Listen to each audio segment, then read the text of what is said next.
ci njëkk fu mu nekk nii yéen ñëpp jàpp nañ leen de. ñi bokk ci parti boobu yëpp patriotes yi ñoom ñëpp ñu ci ëpp ci ñoom ñu ngi ci kaso bi de. peut-être pas ensemble ñu ngi ci ba Birame Souleye dem na. mandat de dépôt nañ ko dina Bassirou Diomaye Faye yaa ngi dégg. donc loolu itam ci njëkk rek mais xam nga loolu yëpp nag Nabou mën na bokk ci liy expliquer le fait que aujourd'hui justement Ousmane Sonko ak ñi mu àndal ñu gën a am doole. Politiquement parlant. parce que liy justifier le fait que Ousmane Sonko justement soit la personne qui attire le plus de monde. tey jii da ngay xool si mais regarde sortie bi mu mujjee def. avant France 24 bi mu mujjee def sa déclaration sur sa propre page. ginnaaw bi ñu defee fetu tabaski bi ba pare. parce que gëjoon nañu ko dégg mu wax quand le gars est sorti il a commencé son live mais il est monté à 98 000 presque 100 000 cas quelque chose de jamais vu en vrai. donc daf ci am ñoo xamante ne maanaam curiosité bi daf leen ciy yóbbu. souci d'information bi maanaam bëgg a xam waa ji li muy wax lan la mais am na ñoo xamante ne en fait c'est des gens yoo xamante ne ben ils font partie du parti du PASTEF am na ñoo xamante ne milité wuñu pour le PASTEF mais ce sont des patriotes. donc quel que soit ça ils se retrouvent un peu ci li Ousmane Sonko di doxal maintenant le fait que mu grimper également en termes d'audience par rapport ak les interviews yi mu def sur les chaînes internationales aussi ça s'explique par le fait qu'en vérité c'est pas pour rien qu'on dit que c'est l'opposant sénégalais le plus affirmé fu mu nekk ni par rapport ak yeneen candidats yi nga xamante ne ñoom ñoo taxaw booy xool politiquement parlant moom rek amu fi woon dossier judiciaire ñi fi am dossier judiciaire bari nañu Khalifa Sall amoon na fi dossier judiciaire Karim Wade amoon na fi dossier judiciaire mais malgré que seen cas ñu ngi koy xoolaat ndax dinañu bokk wala duñu bokk taxul en termes d'audience ñoom itam ñu yegg ci niveau boobu mais ça ne veut pas pour autant dire que ñoom amuñu booloo taxawu Dakar par exemple yàgg nañu am base politique. oui en vérité. am nañu existence politique donc duñu ay nit ñoo xam ne par exemple da nga leen a war a xeeb booy xool un peu sur la balance mais le fait est que l'existence et la participation de Ousmane Sonko ci élection présidentielle yi ñu jëm nii maanaam lu soxal réew mi la ak lu soxal bitim réew la parce que quoi qu'on puisse dire liy jaaxal nit ñi mooy élection yoo xamante ne moom du ca bokk. loolu mooy war a mën a jaaxal nit ñi mais jàpp nañu ne normalement war na mën a nekk lu simple lu naturel muy participation et bu boobaa nag foofu la élection présidentielle yi di gën a neexee. parce qu'en réalité ce sera soit la confirmation de son poids politique. Effectivement. ou alors ce sera autre chose. loo xamante ne moom la nit ñi di découvrir mais vu li mu jot a traversé également ci wàllum histoire politique. vu li mu jot a traversé également ci wàllu jàpp ak yéegal ci otoog.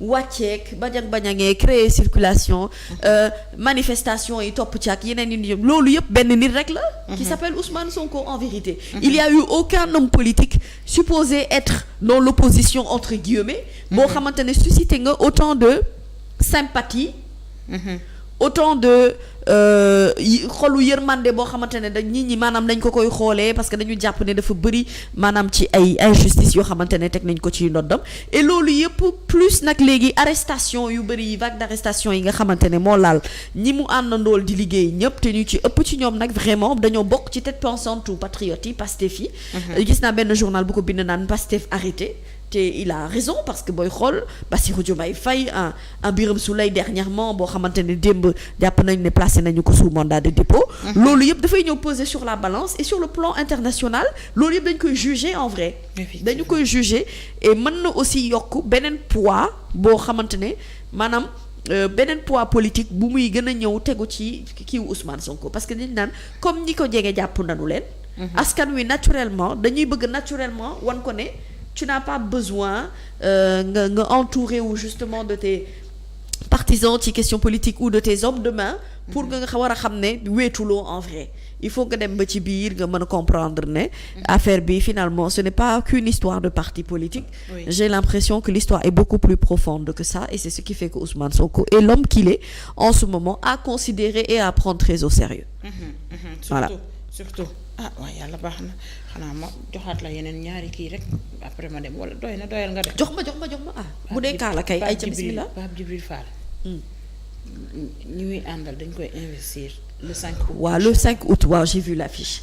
gis naa ne moom itam moom c'est un candidat ci élection présidentielle yi donc moom itam day def investiture am le 5 août. Ah, c'est bien, c'est des séries d'investiture yoo xam ne on s'y attend. C'est un peu la période pour que ñi nga xam ne ñoom ñooy candidats yépp ñi jotul woon a investir ben ñu wane seen bopp seen taxawaay également ci wàllum politique.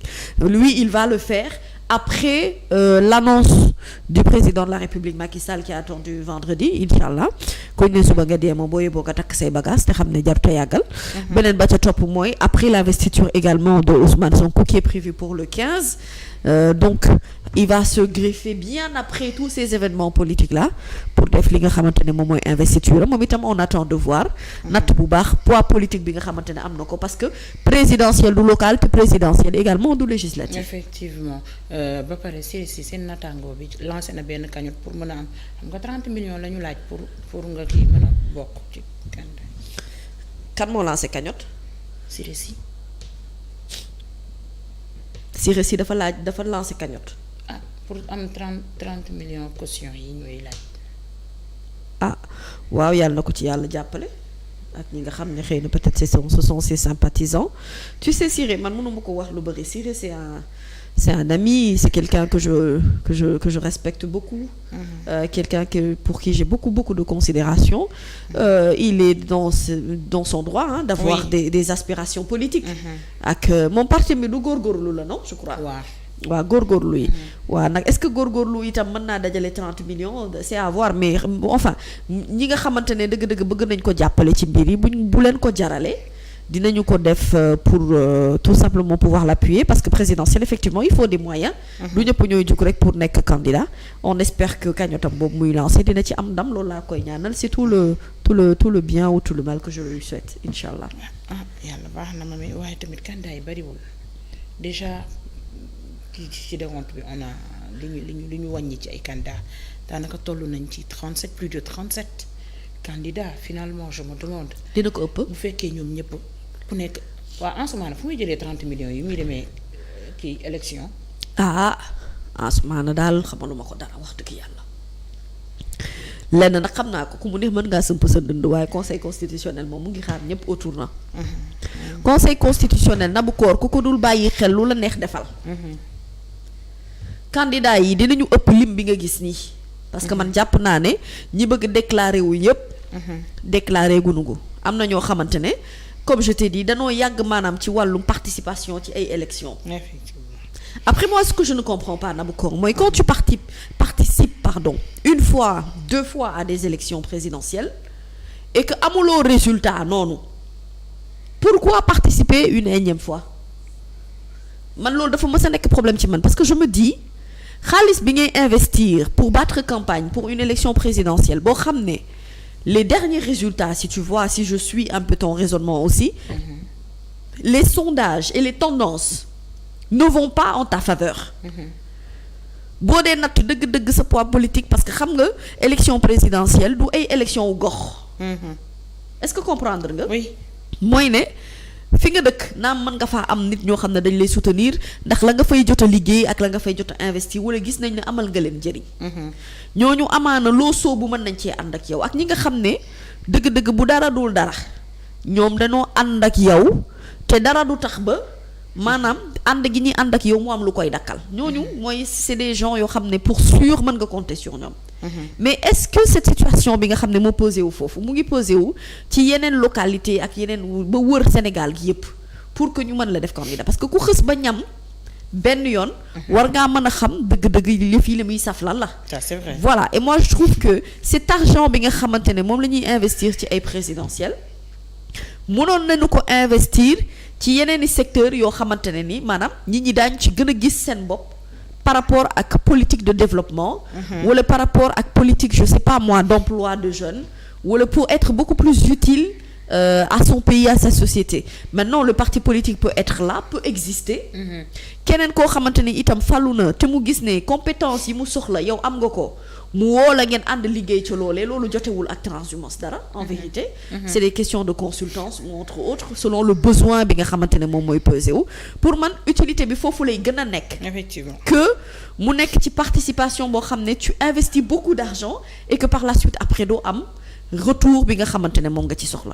Mais bon ils ont besoin de participer, d'exister politiquement parlant. wane ni ils sont là xaw ma kan moo ma doon wax candidature Diouma Dieng Diakhaté je crois. On en parlait ici je sais plus c'était qui. Est-ce que du Oustaz Diaga. Oui.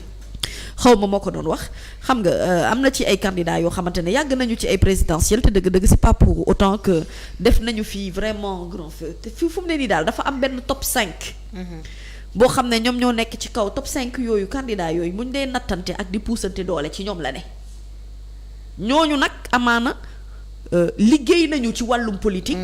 luy war a mën a tax ñuy mën a aspirer à mieux ou viser carrément le fauteuil présidentiel. En vérité. Maintenant reste à voir même dans ce top 5 là qui va passer la barre des parrainages et qui va être également validé par le Conseil constitutionnel. Ceci est la grande question. surtout mbirum parrainage yi parce que c'est comme jógee nañu ci dialogue bi. laaj ko Bougane. te lijjanti wuñu ko. waaw. parrainage de mën naa yëngal réew de parrainage. waaw baax na yàlla baax na ba pare mami gis nga ay élection li mu laaj ci ay moyens dafa bëri au-delà de cette caution bi nga xam ne moom ngay joxe dafa laaj moyen.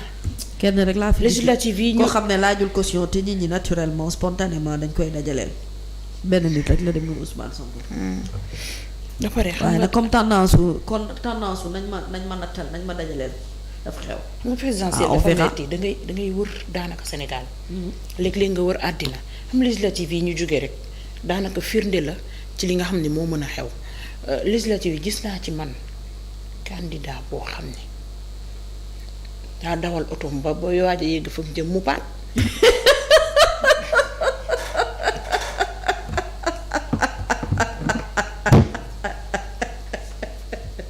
Nabou Cor yaa ñëwee yàlla ay Nabou Cor li ngay def seet ci yàlla Nabou Cor ban candidat nga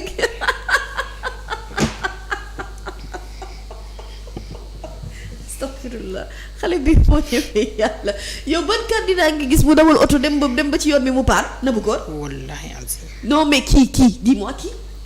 c'est quel candidat. waaye yow léegi nga xam ni ñii di feeñ télé bi ci taatu télé yi la ñuy toog ak taatu si maanaam ci seen tuut ci suuf noonu dañuy toog suufu 2 ans nii rek di déglu diffamation la ñu gaaw. non mais Nabou nag. te man lii mais attends nag mais lii nga wax nii quand même lii nag jar naa ubbi ak l'enquête jar naa gëstu parce que bu fekkee candidat bu ñu war a dénk réew mi nga ne mu dem ba ci yoon bi otom pa te bokk na ci candidat yi déclaré nii wala. Marki Serigne Touba dama koo gis. tu ay Nabou caaxaan Cor mais mënu je peux pas dire son nom mais porter plainte. waa déema ko micro yi fay na wax ma ko. xam nga tey su ma nee la da nga mën ay jooy léeg-léeg yow wala ma romb ne Mansour yow da nga mën ay jooy yow man mën nga cee gis sa bopp te man Mansour laa naan dafa bëgg jooy foog fekk mu ngi jooy du dëgg en fait c'est ça man bëgguma tooñ mais wallaahi su ma bañul woon Pape Djibril Fall gis ci boppam.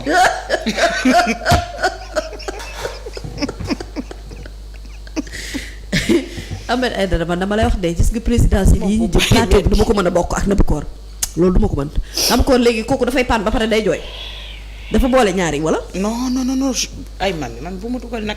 waaw damay laajte. non parce que xam nga li may jox c'est des indices en fait ça me permet de faire un recoupement dama bëgg dajale maanaam info yi may jox pour ma mën a xam kan la indice maam yow xanaa xamoo ma. waa kan la otom paan quand même.